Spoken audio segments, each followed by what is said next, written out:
ئاژانسی پاراستن و زانیاری سلاژ زانیاری دەستگای دژە تیرۆری سەر بە ئاژانسەکە بە هەمانگی لەگەڵ دەستگای ئاسایشی هەرێم بە تایبەت بەڕێوەبەرێتی ئاسایشی سلێمانی و بەڕێوەبەرێتی ئاسایشی گەرمیان دەستگیرکردنی گروپێکی تیرۆریسی لە ناوشاری سلێمانی ڕاگەیاند کە بەنیاز بوون چەند کردەوەیکی تیرۆریسی لە ناوشاری سلێمانی ئەنجام بدەن.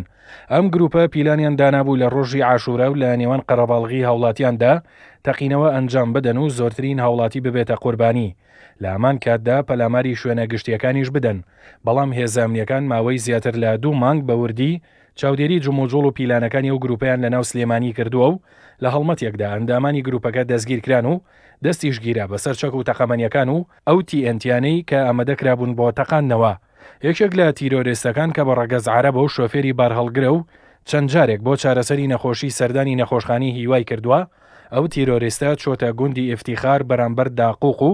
TNT و تەقەمەنیەکانی لە ئەمیری گروپەکە وەرگرتووە و گواستوێتیەوە بۆ سلێمانی و داوێتی بە تیرۆریستێکی تر و ئەویش لە شاری سلێمانی بەسەر ئەندامانی گروپەکەدا دابەشی کردوون. بۆ ئەنجامدانی پیلانەکەیان چەند جارێک چاودێری حوسێنیەکەیان کردووە و ئامادەکاریان بۆ تەقاندنەوەی کردووە. ئەو تیرۆریستەش کە کاری دابەشکردنی تەقەمەنیەکانی کردووە پێشتر پەیوەندی بە ئەنسار ئیسلامەوە هەبووە و دوای گەڕانەوەی بەردەوام لە ژێر چاودێری هێزەکانی ئاسایشدا بووە و دەستی بە ژیانی ئاسایی خۆی کردوتەوە، بەڵام جارێکی تر لەگەڵ تیرۆردا تێوەگلاوەتەوە و لە ڕێگەی تۆڕی کۆمەڵایەتی فەیسبووکەوە کە منداڵە 13 ساڵەکەی بۆی ئامادە کردووە و بەکارهێناوە پەیوەندی کردوتەوە بە گروپی تیرۆریستی داعشەوە. پێش ئەوەی گروپەکە پیلان و تاوانەکانیان ئەنجام بدەن پێشوەخت و لە هەڵمەتێکی هێزاوە بەشەکاندا سەرجەمیان دەستگیرکران و پیلانەکەیان شکستیەنە.